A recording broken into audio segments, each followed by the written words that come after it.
Ashley, hi, it's Patrick. At the end of class, I was making a grid off of here, and I just wanted to drop this video so that we could kind of walk through the process. And I did use some other constraints to go ahead and select some faces, so just wanted to show you the rest of it. Holding X, just drawing out a grid. Let go of X when you're drawing it. Snaps it to the grid. Doesn't really matter what size the grid is for this. I just made it about 10 subdivisions in the width and the height. You can turn off the grid at this point. I just needed something to create an even snapping. So basically what I'm trying to do is I want to preserve the diagonal edges that I have, but I want to get rid of eventually all these interior edges. So I want to keep the exterior ones. So I'm just selecting those edges. Going to create sets, quick select set.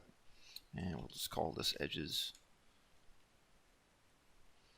And then forget about that. Just deselect it.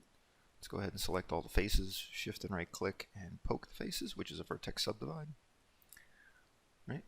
And then we can go to select, quick select sets, go to those edges one more time.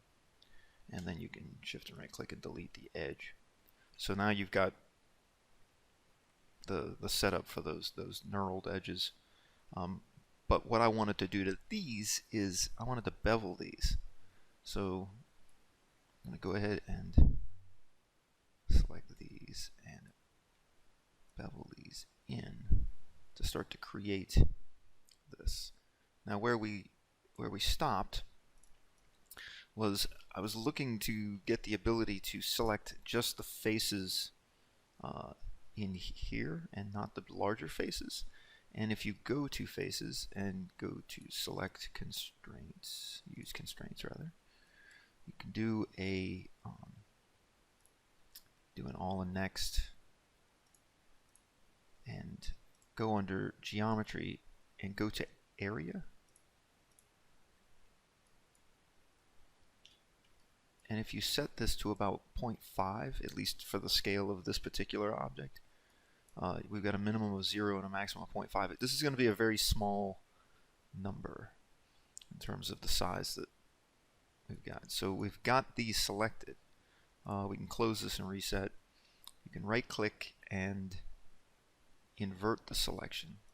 And that'll select everything that isn't that. And you can just go ahead and delete that. And now we've got this. So the easiest thing to do at this point is to simply select all the faces. Make sure you get them all selected.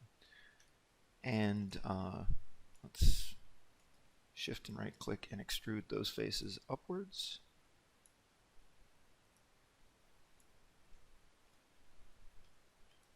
Just make sure everything is nice and solid.